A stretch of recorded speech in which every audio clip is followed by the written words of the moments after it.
Hello everyone, welcome to the 6th in a series of 5 re-reviews I'm doing in the Ratchet & Clank series. Now how does that work, you ask? Well, that's because of you guys. This video only exists because my Patreon reached its stretch goal, something I'm pretty happy about because I actually did want to do this video, but thought holding it off would make a decent incentive. The unique challenge of doing a re-review on Secret Agent Clank would be that I'm redoing a 4-year-old video instead of a 5-year-old video like the previous games. Doesn't sound like much of a difference, since if you put my Shadow the Hedgehog video from last year next to my RE3 video, the difference between them really isn't that big, but I mean, with Ratchets 1 through 5, the videos were basically guaranteed to be better than before because I was competing with this old-ass shit. We've got a blaster, a rocket launcher, and a bomb glove. Ratchet's main form of defense is his wrench, which you can do a 3-hit combo with. A year later, my videos had improved quite a bit. So we get to the options menu and widescreen is on it, and of course we're going to turn that on. That, and Secret Agent Clank isn't an ordinary game when talking about my channel. Secret Agent Clank in 2017 became one of the defining titles I would think of when describing rant views. This is a term I coined when someone commented that my X6 review wasn't a review, it was a glorified rant. I was like, okay, fine, it's not a review, it's a rant view. I don't try to make rant-type content anymore because plainly it just alienates people in a way that portraying your points in a level-headed way never would. But let's put a pin in that for a second. Over the years, there have been some games I've become known for hating, like Mega Man X6. For these, I played straight into that because, you know, replaying X6 on stream over and over is fun because the audience loves it.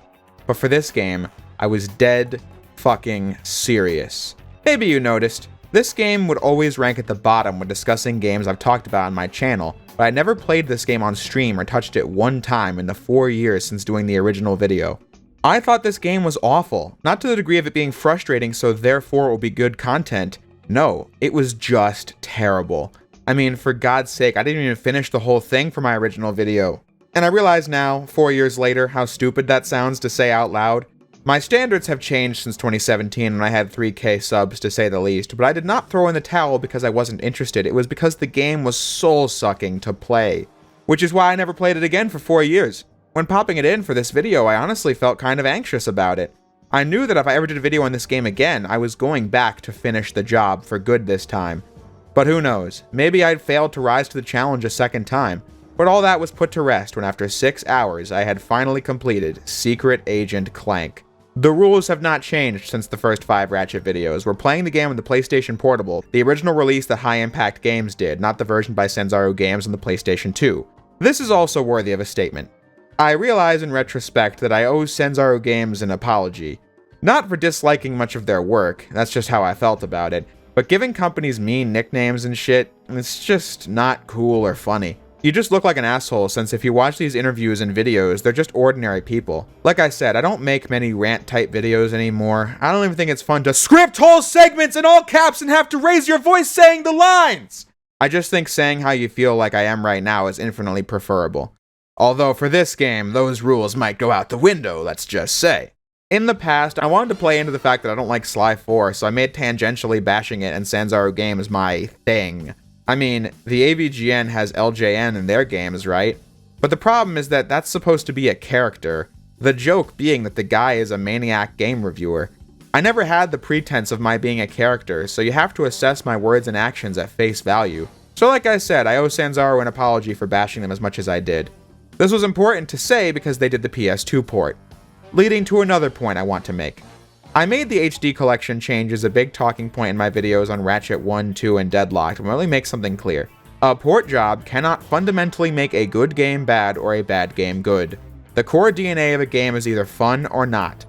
The PS3 versions of the PS2 Ratchet games are still good and fun, regardless of the porting problems. This is important to establish when talking about the PSP Ratchet games because it being better on PSP is often said in defense of the games when people play them on PS2. Sanzaru Games did change a lot of things for the worse when bringing Secret Agent Clank from PSP to PS2, such as the loading screens, which on PlayStation 2 last a minute each, or just botched animations and other things of that caliber.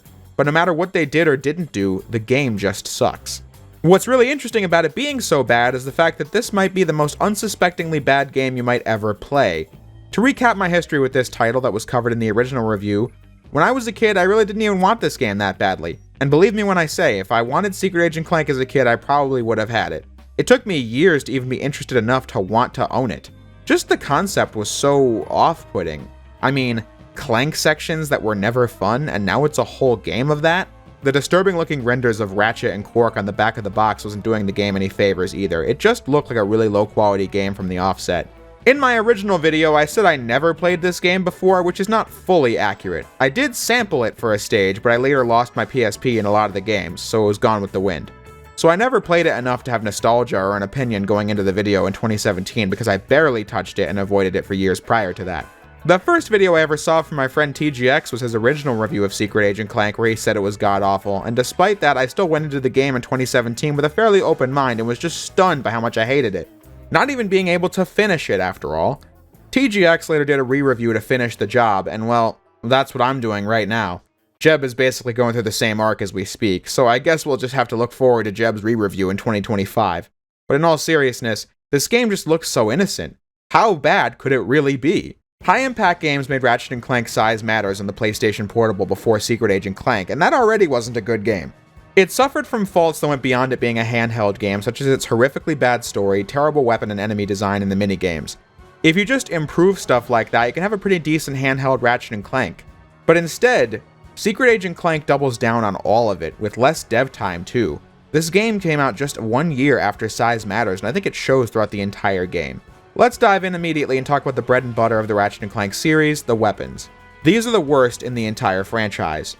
The problem with the weapons in Size Matters was that they didn't do any damage and they also had no impact, making them feel really lame to use. To be fair, in Secret Agent Clank, I'd say the weapons do more damage on average than Size Matters, however they feel even less powerful to use. I know that sounds like it's not a big deal, but when you get a weapon like the Cufflink Bomb, the best one in the game, you just hope it has some impact like the Gravity Bomb, but instead it just feels like hot air is being released. The Tyarangs have even worse rate of fire than the Lacerators from Size Matters, and you might say that's because it's a disc weapon like the Chopper, not a blaster weapon. However, it's the only long-range weapon you can get in this game when playing as Clank, so I'm going to criticize the fact that it doesn't feel satisfying to use. Many of Clank's weapons are just difficult to find uses for, like the Holomonocle, where you have to get really close to the enemies to even be able to damage them, when I feel like Clank's default combos do the job even better than this weapon. The Tanglevine Carnation has a poor range and takes forever to shoot after using one, no example better than these platforming segments requiring it. I'm not just standing there, I'm waiting for the game to let me shoot. The Blowtorch Briefcase doesn't cause the enemies to react at all, the Thunderstorm Umbrella barely even makes a sound, it's just so lame. I don't know how else to put this, but when your weapons don't feel punchy and you get no feedback from the enemies just like in Size Matters, they won't feel satisfying to use. Like I said, the individual enemies take less damage, but the game makes up for that by having you die just as fast in this game as you did in the last one, and by having rooms filled with these guys where your strategy just amounts to circle strafing, jumping, and mashing the shoot button. Hoping you selected the correct weapon because my quick select ring was drifting harder than a Joy-Con. Size Matters also had a lot more weapons, and more powerful ones like the shock rockets and the laser tracer. Clank not really getting much in the way of powerful weapons this time around.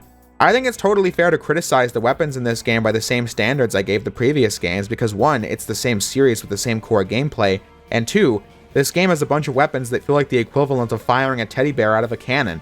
They're just awful to use. But then you might say, isn't this supposed to be a stealth game? Well, maybe it is, but then I have to complain about these being the most frustrating stealth mechanics I've ever used. My issues with the stealth mechanics start with 4 fundamental issues. 1, the camera, especially on the PSP, is so zoomed up Clank's butt that I can barely see around me.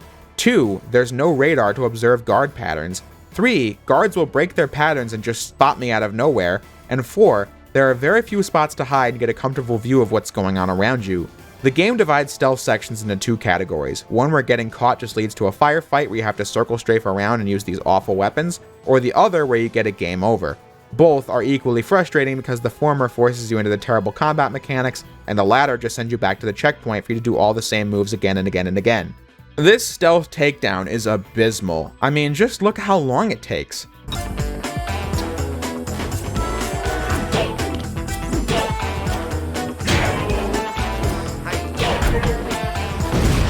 Every time you die in a mandatory stealth section, you'll be seeing that over and over and over. Compare that to something as satisfyingly quick as what you could do in the Arkham games. To look at those 4 fundamental issues in more detail, we can compare this game to the Metal Gear series and get a perspective on why it's so flawed. MGS 1 and 2 have fixed camera angles, so you don't have to worry about that. Said camera makes seeing enemies around you difficult, sure, but that's where the radar introduced in Metal Gear 2 is for. The radar shows you guard patterns so you can more intelligently avoid them. MGS 3, 4, and 5 have free cameras and don't have radars as detailed and accurate as what you had in MGS 1 and 2, but it's fine because these games all allow you to comfortably find places to hide and survey your surroundings, allowing your approach to be more careful while including things like the threat ring from MGS 4 and the reflex mode from MGS 5. See, Secret Agent Clank having literally none of this is what makes it a terrible stealth game because the act of stealth is hernia-inducing. But you can't compare Secret Agent Clank to MGS, those are real stealth games. I don't know what defense people will come up with in response to the MGS comparison, but since I think it will happen, let's also look at Sly Cooper, where you get places to hide and survey your surroundings, guards with clear patterns and lines of sight, the ability to react to being caught in more fun and varied ways than Secret Agent Clank, and this sound for when you're getting close to enemies. If the defense for this game's combat not being fun is its stealth focus, well, the game fails for this too. And I could bring up plenty of other examples like the detective mode from the Batman Arkham games, or the clear places to hide combined with Sam's goggles from the Splinter Cell games. Even the stealth sections in the 3D Zelda games handle this stuff so much better. The casino stage is complete chaos for this very reason. So many horrid things compounding upon each other, like instant game over stealth sections, heavy usage of the blackout pen, an item you must use to stop laser grids that has a limited ammo count that you can't refill at the shop. Why would they design it like that? It's the most annoying Ratchet weapon to use simply because it's needed so often and yet you always have next to no ammo for it. But anyway, the casino stage introduces the Holomonocle, a gadget that ranks at the absolute bottom when talking about the various devices and gadgets in the Ratchet series. The idea is to have you take a photo of your target and this will allow you to become them as a disguise.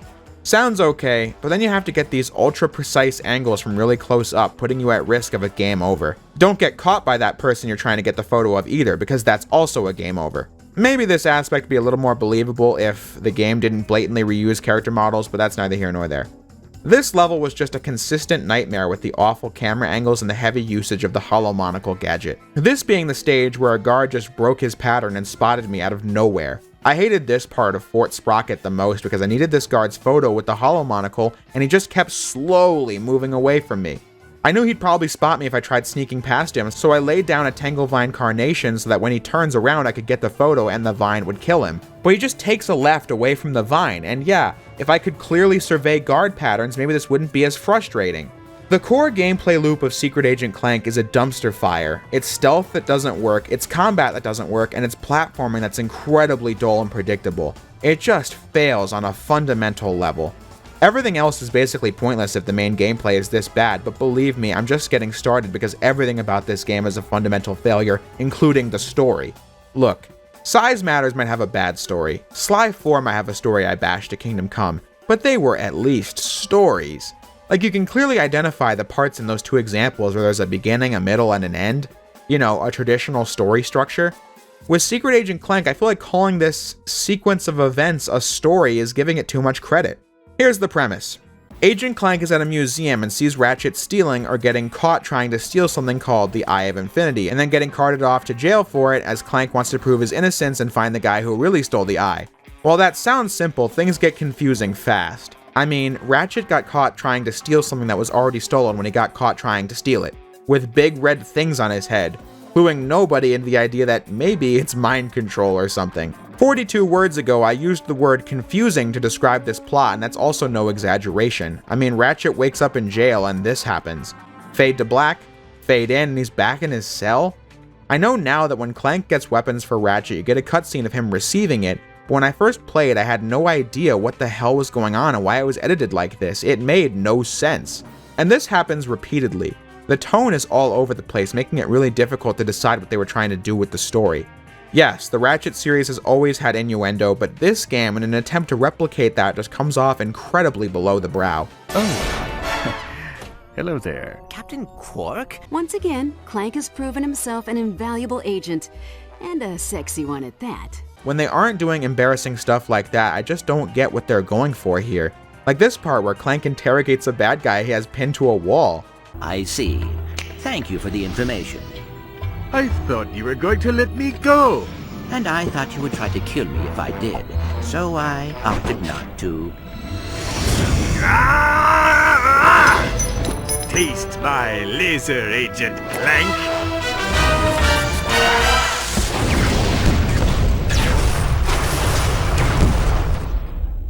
What just happened? He freed himself with ease because he was mad at Clank for not letting him go, and then he fires a laser that destroys the entire city?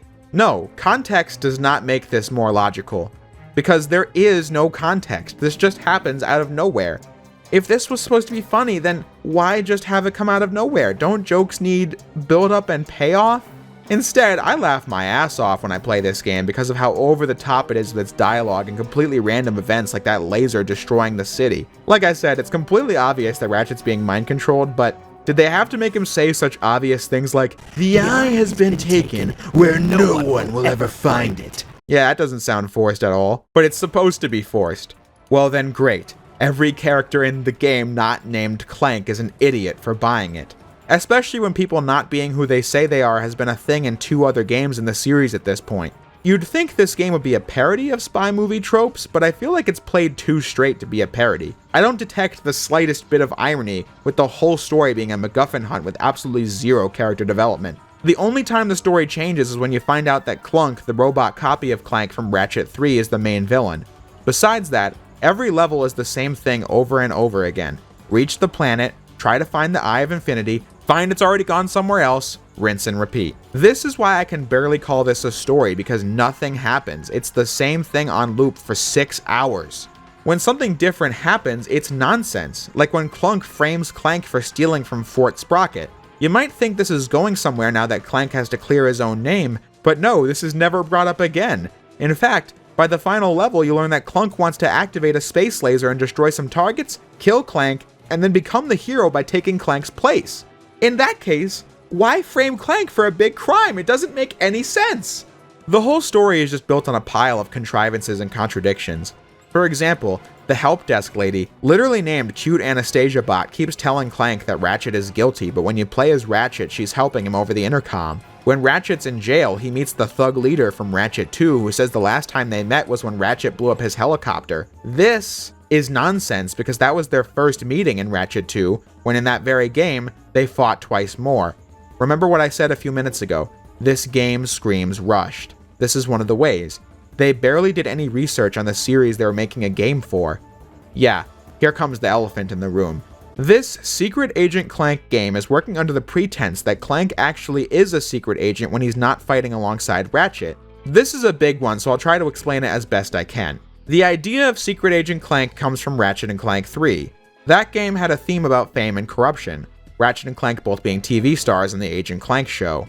But the game made it very clear that Secret Agent Clank isn't real, it's just a character that Clank plays on a fictional TV show. In said show, Ratchet plays his bumbling chauffeur, Jeeves. When you buy this game, you'd probably expect it to be a game version of said in-universe show. This is the most logical direction to take, but clearly the people behind this game never played Ratchet 3 because from moment 1, like I said, the game is treating it as though Clank is a real secret agent, and Ratchet is the hero who saved the galaxy several times over. In fact, the story is a direct follow-up to Size Matters, as it's explained that Ratchet and Clank defeating Auto-Destruct was the moment that kicked off Clank's plan. So this game is clearly trying to fit into the canon of Ratchet and Clank by taking place after previous events, but not knowing that Agent Clank is not real. You might say he could have become an agent after Ratchet 3, and to that I say, doubtful. Since Clank is now a famous celebrity, he can't be a secret agent, it just doesn't make any sense. The entire story is built upon a misunderstanding of the series it's trying to be a continuation of. That's next level low quality. This was an officially made and licensed product, and they botched it this badly. I have zero issue saying I think this game is non-canon to the Ratchet and Clank series because it just doesn't make any sense. The whole setup is a contradiction of everything established in Ratchet 3 about how Secret Agent Clank works. Looking past the story's flaws from a writing standpoint, I think the fact that they failed this hard from the word ghost is all you need to know, but let's keep going. I said the game ought to be tossed out of the series canon, but that begs the question, what even is canon anyway?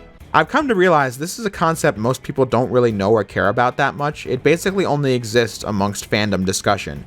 Let's start with the dictionary. Canon is books accepted as genuine work in a religious context or in an artistic one.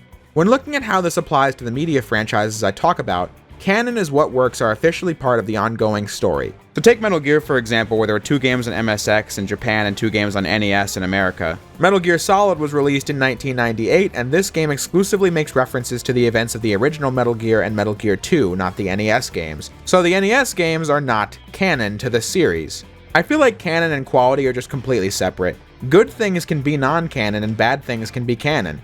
In the case of Secret Agent Clank, it's both putrid on its own merits and also completely impossible for it to take place in the Ratchet & Clank timeline of events. Fans of Ratchet have been unclear on the status of High Impact's games in the series mythology.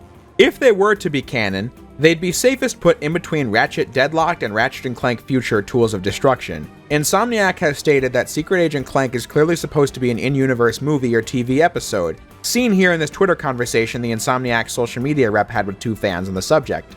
I totally understand why fan-run pages like the Ratchet & Clank wiki would just go by what Insomniac says because it's supposed to be a collection of information gained from official sources. However, in my opinion, what is or isn't canon is just whatever you make of it. For me, I'm going to keep saying this game isn't canon, real, TV episode, it doesn't make a difference to me. If the idea was that these events actually happened, then that contradicts Ratchet 3 saying that there's nothing real about Secret Agent Clank, and if it were supposed to be a TV episode in universe, then the presence of the real Ratchet, the real Quark, and references to past games contradicts what we know about the show from Ratchet 3. It's obvious by playing the game that it's supposed to follow up on the events of the previous games. Just read the manual. It plays the concept of the game completely straight. The European manual even talks about Ratchet & Clank having defeated Chairman Drek and stopped the Proto-Pet menace.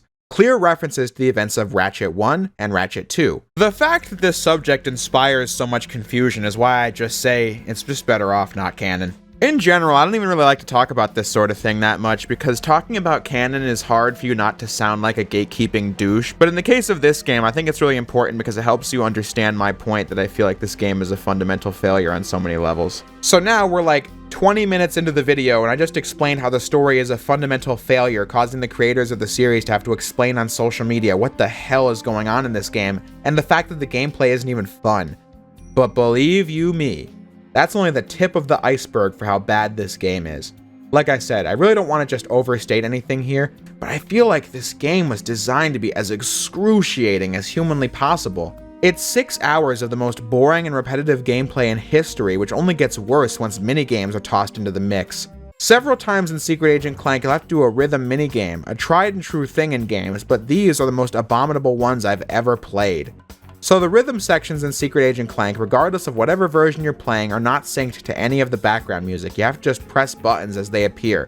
The timing feels completely arbitrary. I died in the first one because I could not get to grips with the button presses, the second one went pretty smoothly, and then the third at the casino was just the worst because I was pressing the buttons that appeared on the screen, but I just kept getting told that I was wrong with the timing over and over again, causing me to die and have to redo it. Functionally, this is kind of similar to the tier guys from Ratchet 3, but the timing on those sections was much kinder to the player. Sub-functional rhythm games are one thing though, but then the devs decided to answer my prayers.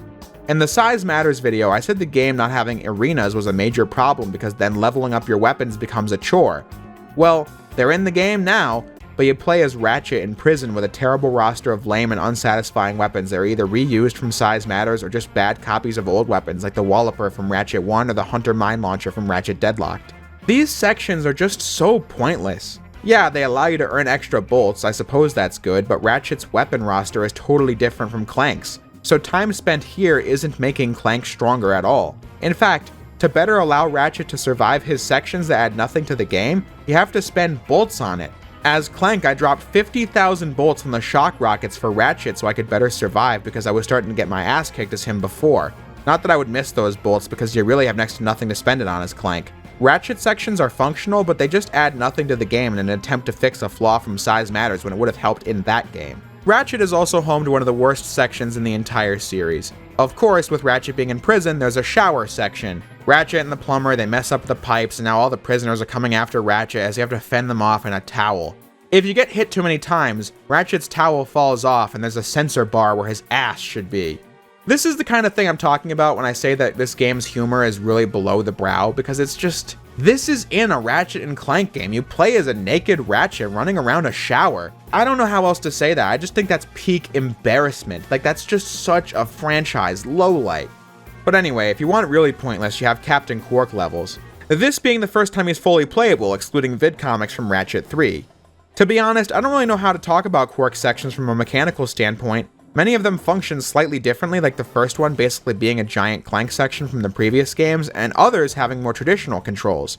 But the problem is that there isn't much to work with here. You shoot your basic blaster over and over, and that's basically it. Something as simple as that has no right going on for as long as it does.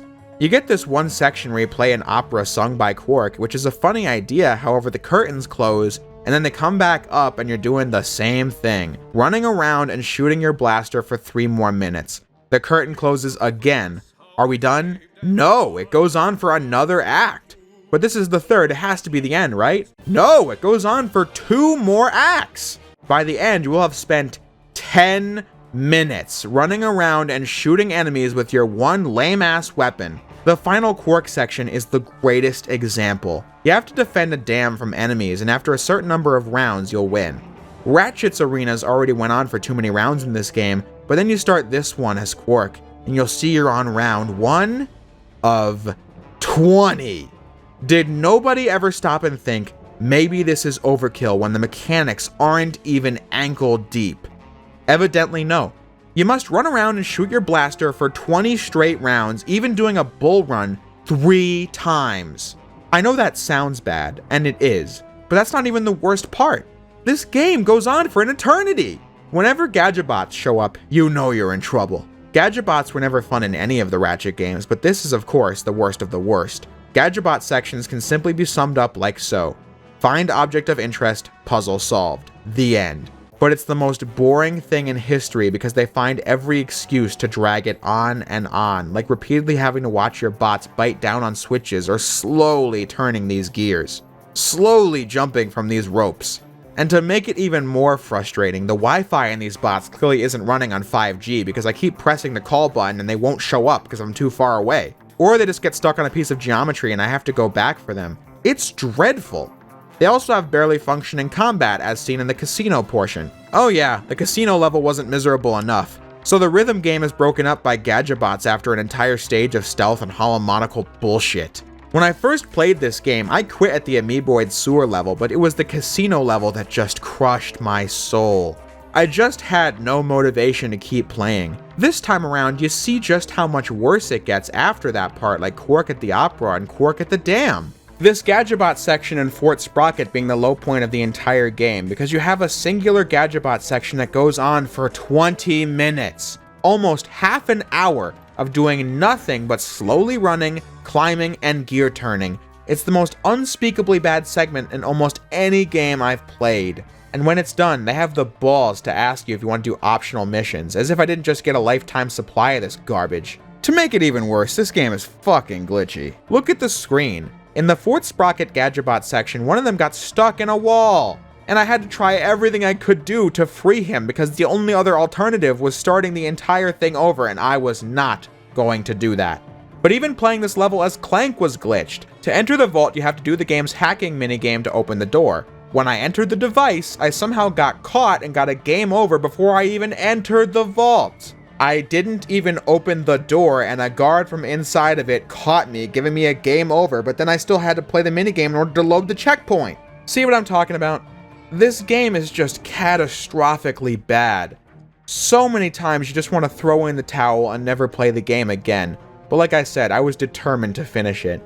The final level just being the same 3 rooms on repeat for over 10 minutes. What else would you expect from this game's final stage? I already mentioned Clunk's final plan, which makes no sense. He's just a terrible villain, with a final boss that actually isn't so bad. Especially coming off of auto-destruct from Size Matters. Some attacks are annoying to dodge, but the fight does supply you with health, and that's way more than the last game ever did. Once you beat Clunk, the game abruptly ends. Like most things in this game, the ending is extremely contrived as a nearly naked Quark pulls the Eye of Infinity out of the laser and the day is saved. The game then cuts to Anastasia Bot explaining how the story worked. A truth revealed segment isn't a crime in a story. Sometimes it works really well for the drama. However, in this game, it's pretty clear that the story was just an incomprehensible mess, so they had to quickly explain how any of it even happened and why Quark is in the story at all. Ending with this shot of Clunk literally being turned into a vacuum by Ratchet and Clank. Ha ha ha. But hey, the game is over. Who cares?